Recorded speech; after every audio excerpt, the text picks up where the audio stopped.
안녕. 어느덧 융합과학 탐구 4차 시간입니다. 오늘은 생명의 진화 두 번째 화학적 진화에 대한 내용을 준비하였고, 여러분들은 교과서 96쪽과 학습지 다운로드, 그리고 늘 강조하는 머니, 공부 멘탈 준비해서 공부해 보도록 하죠.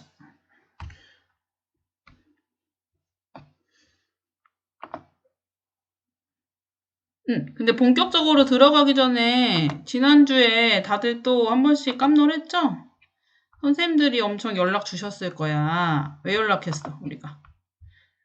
부적정, 수강, 의심 사례를 연락을 드렸는데 정말 강조합니다. 부정수강 하지 마세요. 부정수강 노노. 첫 번째, 동시에 여러 강좌 수강하지 않기. 제가 보니까 지금 과융탐 주변에 지리랑, 그쵸? 지리 선생님이랑 같이 있어. 하나 뭐냐? 고전. 그거랑 같이 자꾸 듣는데, 그러면 안 된다고. 알겠어요? 그 다음에 매크로, 코드 조작 등 하지 않고요. 그 다음에 선생님 목소리가 원래 빠르잖아. 얼마나 빠르니? 근데 그걸 또 빨리 듣기로 1.5배 이상으로 듣는 친구들이 있어. 그렇게 하지 마시고 1.5배속 이상은 되지 않도록 하세요. 마지막으로 제 강의가 끝나면 학습 종료를 눌러야지 다른 거랑 동시 수강했다고 뜨지 않아요. 그러니까 반드시 하나를 끝내고 또 다른 창을 열도록 부정 수강하지 않으면서 본격적인 공부로 들어가 볼게요. 오늘의 핵심 개념은 4가지입니다. 먼저 첫 번째, 화학적 진화. 두 번째, 밀러의 실험. 그 다음에 세 번째가 열수 분출공. 마지막이 세포막이에요. 이 중에서 여러분들이 기존에 1학년 때 들어봐서 알만한 게 이제 화학적 진화나 밀러의 실험 정도는 들어보셨어야 되고, 세포막 같은 경우에는 생명과학 1에서도 이제 나왔던 개념입니다. 자, 그럼 끝날 때는 이 내용들을 여러분들이 직접 말할 수 있도록 되길 바라며 넘어가 볼게요.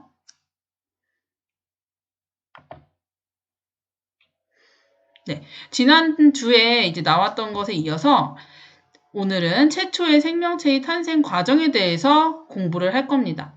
그런데 최초의 생명체의 탄생 과정을 알아보려면 이 얘네들이 탄생하던 시점에 어떤 환경을 가지고 있었는지 공부를 하셔야겠죠. 그래서 최초의 생명체의 탄생 과정의 첫 번째 내용은 원시 지구의 환경입니다. 혹시 1학년 때 배웠던 원시 지구의 모습 기억나요? 얘가 언제쯤 생겼었어? 그렇지. 50억 년 전쯤에 태양계 형성될 때 같이 형성이 됐었다 얘기를 했었고요. 그 뭐였냐면 먼지, 가스 같은 성운들이 뭉쳐가지고 점점 크기가 커져가지고 생긴 게 사실 원시 지구였어요. 근데 얘네들이 주변에서 물질들이 행성들이 미행성체들이 서로 충돌하면서 생겼기 때문에 굉장히 뜨거운 상태였다. 그래서 막 마그마의 바다가 불탔던 그런 장면들이 여러분들이 기억을 하셔야 될 부분입니다. 근데 이제 좀 더 이제 그림보다 우리가 구체적으로 3-4가지 정도로 그 당시 환경을 좀 깔끔하게 정리를 해보면 첫 번째, 지금과는 다른 대기의 형태를 가지고 있다. 그럼 이때 대기는 뭐냐? 바로 원시대기인데 뭐뭐로 되어 있었냐면 대표적인 게 바로 암모니아였어요. 암모니아 화학식 NH3, 그 다음에 메테인, 요거 탄소화합물 하면서도 1학년 때 많이 언급이 됐었고요. 메테인 CH4, 그 다음에 물이 끓고 있는 수증기 형태, 그리고 마지막으로 수소까지.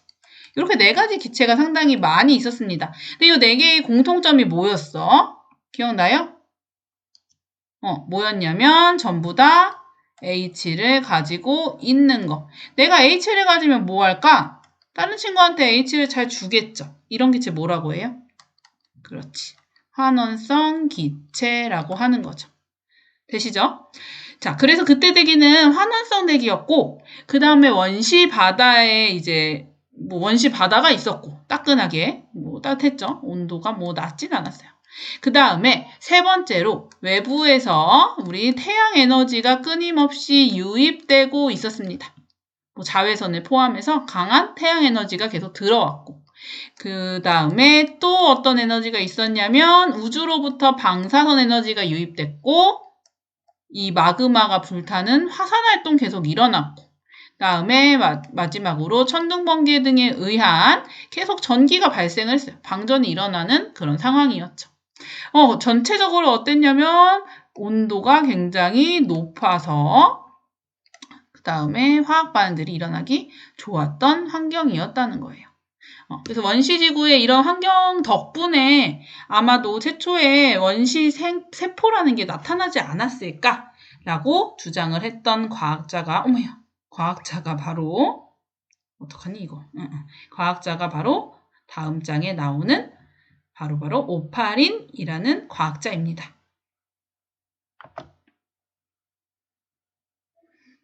그래서 오파린은 뭐라고 생각을 했냐면 이렇게 환원성 기체들이 많은 에너지가 있는 상황에서 서로 엮이게 됐다는 거예요. 만약에 산소가 되게 많은 환경이었으면은 다 산화를 시키고 분해가 됐을 텐데 이때는 환원성 기체들 덕분에 굉장히 많은 물질들이 이제 생겼다는 거야. 대기가 서로 반응을 해가지고 다양한 조그마한 간단한 물질들이 생겼을 것이다. 그 대표적인 간단한 게 바로 아미노산과 염기예요. 아미노산과 염기가 뭐 하는 애였어? 아미노산은 단백질의 단위체, 염기는 핵산의 단위체 중 하나였죠. 그래서 아미노산, 염기처럼 조그마한 애가 만들어졌다가 조그마한 애들이 쭉쭉 엮이니까 커다란 단백질이나 핵산처럼 생명체한테 반드시 있어야 되는 두 가지 물질이 생기지 않았을까? 이렇게 생각을 한 거예요. 이렇게 대기 반응에 의해서 단백질과 핵산까지 만들어져가지고 바다에 엄청 녹아 있었을 것이다 보는 건데 그래서 그때 당시 이런 물질들이 녹아있는 상태를 원시스프라고 생각을 한 거죠. 단백질이나 핵산 같은 것들이 이제 스프를 형성하고 있다가 이 원시스프들이 우연히 하나의 막 안에 들어와서 원시세포라는 게 됐을 거고 이게 바로 생명체 아니겠냐 이렇게 본 거예요. 포인트, 시작이 뭐야? 공기야. 공기인데 생명체 됐어. 믿기니? 믿을 수 있고 안 믿을 수도 있어요. 근데 이렇게 무기물로부터 유기물로 나타났다. 요게 바로 의미하는 게 오늘 첫 번째 핵심 개념이었던 화학적 진화라는 거예요. 교과서에 보면 오파린의 가설을 5단계로 정리해놨어요. 한번 여러분도 같이 채워보죠. 그래서 오파린은 이 원시스프가 생명체까지 가는 걸 크게 5단계로 봤는데 1단계는 일단 화학적 진화의 시작, 무기화합물로부터 시작이 됐다는 거예요. 무기화합물들이 당시의 에너지 많은 환경 덕분에 단순한 유기물이라는 걸 만들어냈다는 거죠. 뭐 여기서 말하면 아미노산이나 염기. 단순한 그 다음 단계 뭐겠니? 선생님 말해버렸네. 복잡한 스타일로 엮인다. 컴플렉스 복합체를 만들어서 쭉쭉 길어져. 길어지는 거예요. 복잡한 유기물이 됐으니까 이제 뭔가 기능을 할 수 있는 유기물 복합체까지 가지 않았을까. 그리고 이 복합체들이 하나의 막에 쌓여서 원시세포라는 최초의 생명체가 되지 않았을까. 이게 오파린의 가설이자 화학적 진화라는 내용이에요.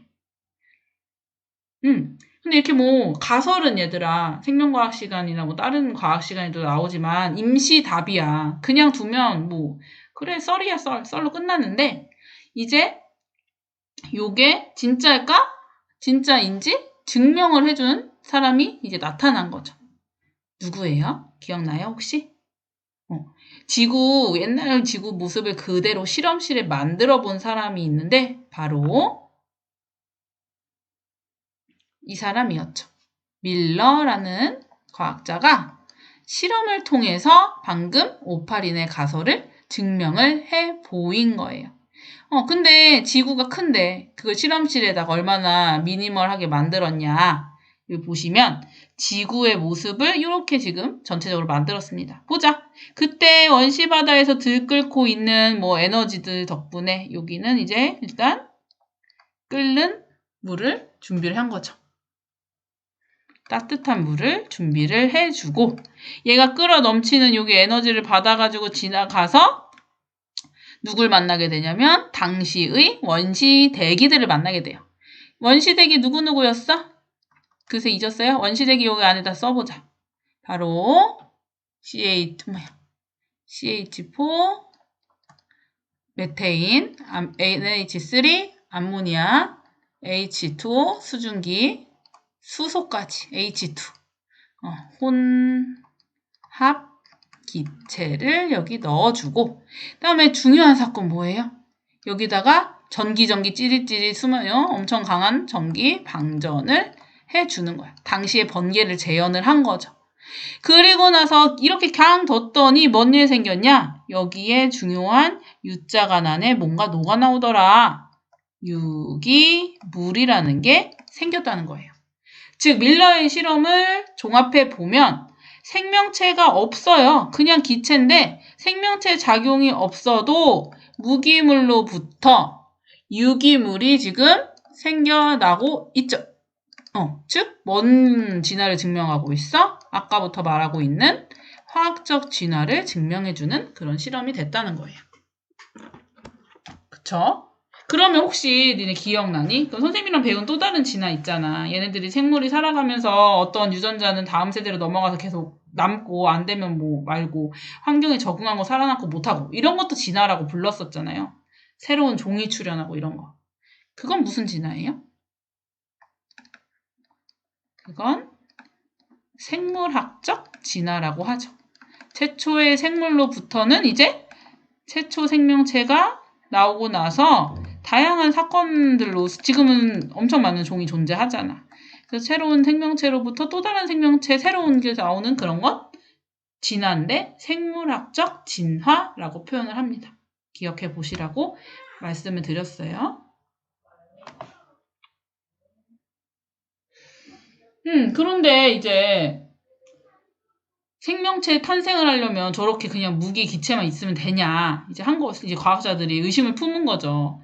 그리고 현재는 사실 별로 저거는 약간 좀 가짜 같다 이런 말을 많이 하는 거예요. 이유는 뭘까? 분명히 원시대기에 좀 전에 말한 환원성 기체들이 많았지만 반대로 환원성 기체 아닌 친구들도 되게 많았던 거야. 예를 들면 이산화탄소나 질소 같은 애들. 이산화탄소는 딱 봐도 여기 O 들어가 있죠. 그러니까 산화성 기체야. 그리고 요거 N2는 어때요? 혹시 기억나니? 얘는 삼중결합이었던 것 같아. N2 형태로 그냥 굉장히 안정적으로 그냥 있는 거예요. 지금도 많잖아. 그러니까 얘는 반응에 참여를 안 하거든. 그러니까 약간 의심이 이제 드는 거지. 그리고 또 하나는 이게 어쨌든 간 아미노산과 염기가 뭐 생기는 것까지는 뭐 그렇다고 쳐도 요게 단백질과 핵산까지 커지려고 중합 반응이 일어나야 돼요. 우리가 그걸 유식하게 중합 반응, 합쳐지는 반응이라고 하는데 이 중합 반응의 대표적인 게 탈수축합 반응이란 말이에요.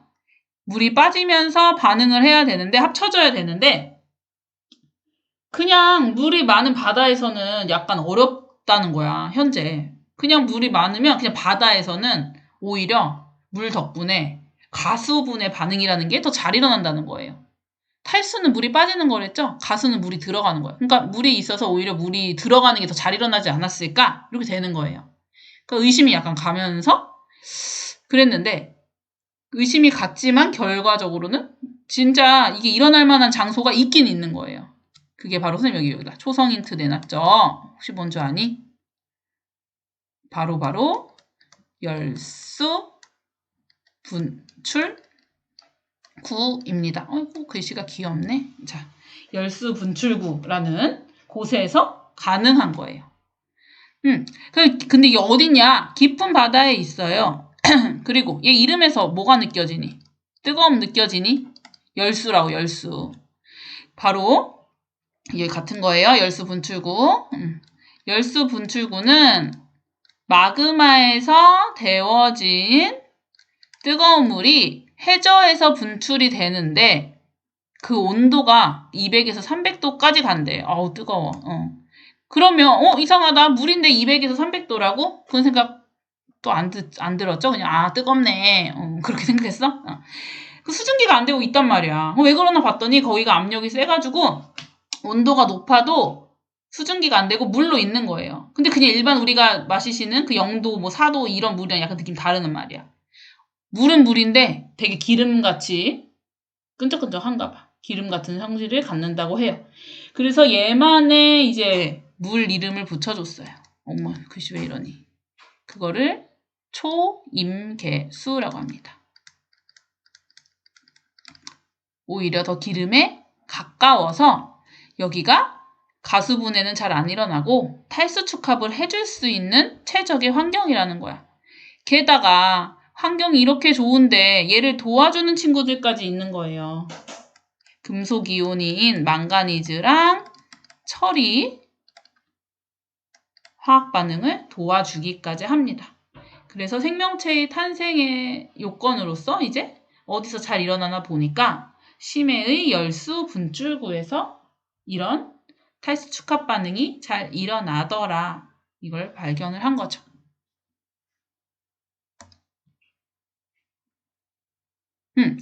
그런데 그럼 이제 조건이 있더라도 이제 뭐 그래서 막 생겼어요. 생명체를 구성할 만한 염기도 생겼고 아미노산도 생겼고 뭐 지질도 뭐 생겼고 했다고 해. 근데 물질들은 다 만들어지더라도 그게 생명체라고 되려면 걔네가 모여 있어야 돼요.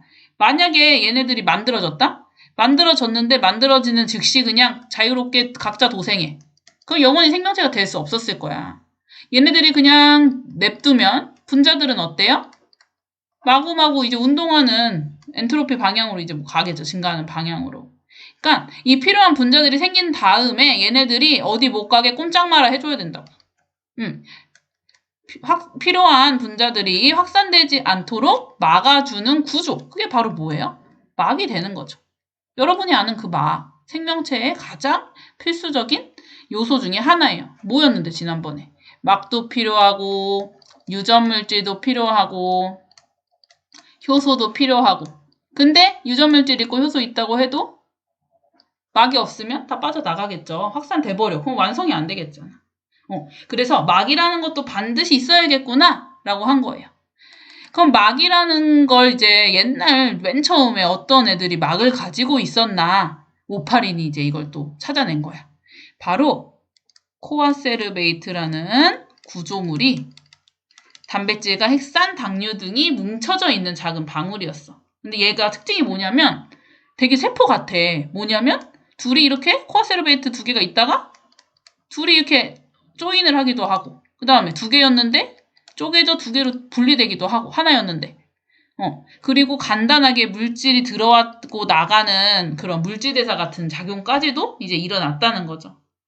그래서 이게 최초의 그런 생명체가 아닐까 이제 오파린 입장에서는 생각을 하고요. 이런 코아세르베이트가 좀 더 발전해서 원시 세포가 되지 않았을까 보고 있습니다. 이렇게 막이 필요하다는 걸 이제 다 인정을 했고, 실제로 우리 세포는 그래서 어떤 구조하고 있었느냐? 기억나세요? 그래서, 우리가 배웠던 생명체의 세포막은 바로 인지질, 이중층 구조였죠. 인지질이라는 친구 어떻게 생겨먹었었냐? 인지질은 인 더하기 지질, 꼬리로 되어 있었어요. 머리, 인과 꼬리, 지질. 근데 꼬리가 두 개였죠. 그래서 생긴 걸 크게 보면 머리, 꼬리, 꼬리 이렇게 돼 있었단 말이야. 그런데 요게 세포막을 이제 구성하려고 치면 세포라는 생명체한테 가장 많이 있는 물질이 뭐였더라? 그렇지, 물이었죠.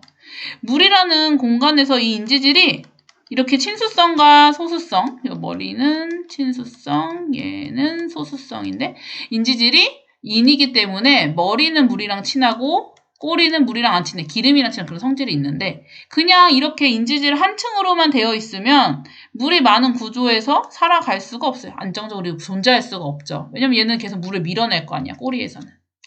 그래서 세포막이라는 건 인지질이긴 한데 인지질이 그냥 있는 게 아니라 인지질이 반드시 어떻게?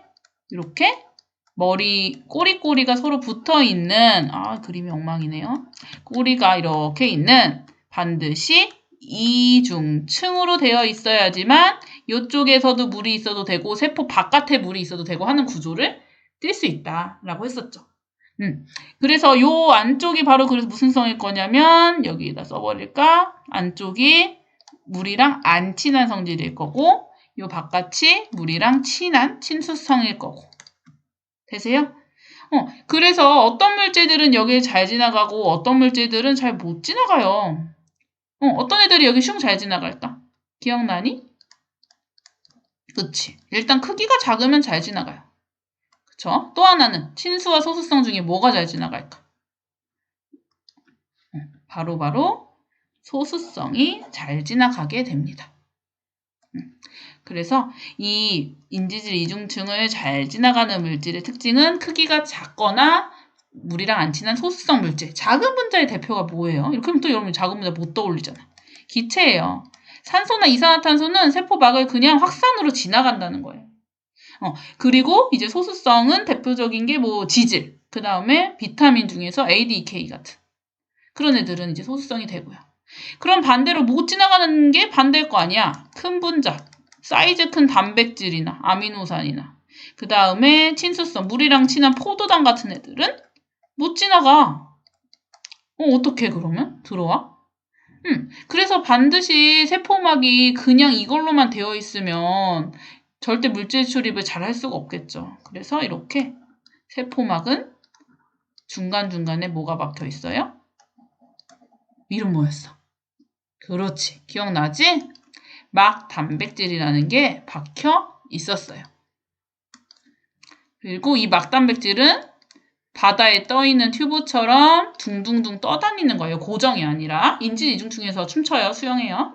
어쨌든 간 이 친구들은 막 단백질 통해서 이동을 할 수밖에 없다. 요 얘기였어요. 그래서 세포막의 특징까지 좀 말씀을 드려봤고 그 다음에 이 외에도 이제 뭐 코아세르베이트나 인지질이 뭐 막이다라고 이제 처음에 막이라고 생각하는 사람도 있고 그 다음에 비슷하게 마이크로스피어로 본 사람도 있어요. 그래서 이거는 아미노산이 모여가지고 막이 되지 않았을까. 그 다음에 이 리포솜은 이 인지질이랑 똑같아요. 인질로 돼 있지 않았을까. 이렇게 뭐 다양한 공통점은 바로 막이 있긴 있어야 된다. 막은 필수다. 그 막이 어떤 성분이냐는 의견이 분분한 거죠. 그쵸? 코아세르베이트, 인지질, 마이크로스피어, 리포솜 뭐 이렇게 있지만 뭐 결국 막이 있긴 있어야 되네. 요 얘기라는 거예요. 아시겠어요? 그래서 지금까지 저희가 쭉 오면서 얘기했던 거 잠깐 보죠.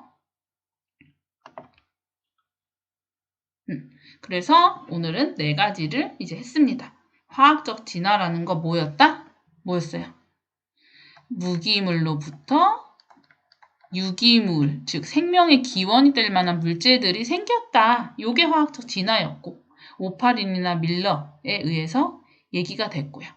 밀러는 이걸 실험으로 보여줬는데 거기서 이제 에너지원으로 방전을 하고 그 다음에 뭐 혼합기체에다가 방전을 했더니 유기물이 생성됐더라. 그러니까 요거랑 결이 같이 가는 거죠.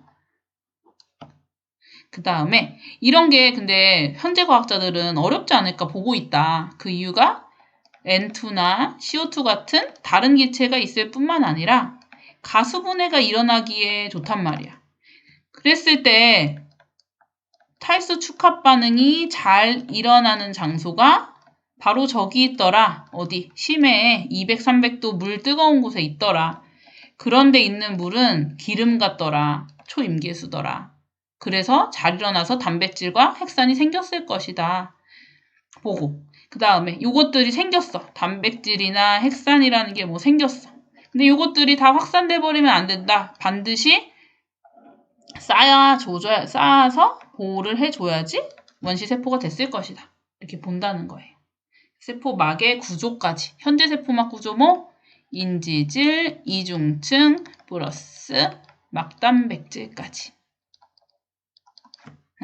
되시겠죠? 그래서 오늘 2번째 주제에 대한 설명을 해봤습니다.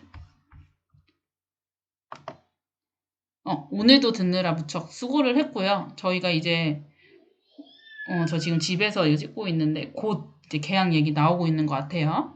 이제 이거를 끝으로 저희가 교실에서 이어서 수업을 갈 수 있을지 저도 의문입니다. 끝까지 사회적 거리두기 잘 실천하시다가 교실에서 반갑게 만났으면 좋겠고, 그다음 중요한 거는 우리가 수행평가가 많이 들어가는 과목이잖아요. 그거 보고서 기억나시죠? 조사 보고서도 좋으니까 탐구 주제 잡아보시고, 아니면 어쨌든 혼자 너무 힘들다. 그럼 팀 짜시고 해주시면 되겠어요. 그러면 건강한 모습으로 다음 주에 또 만나요. 안녕.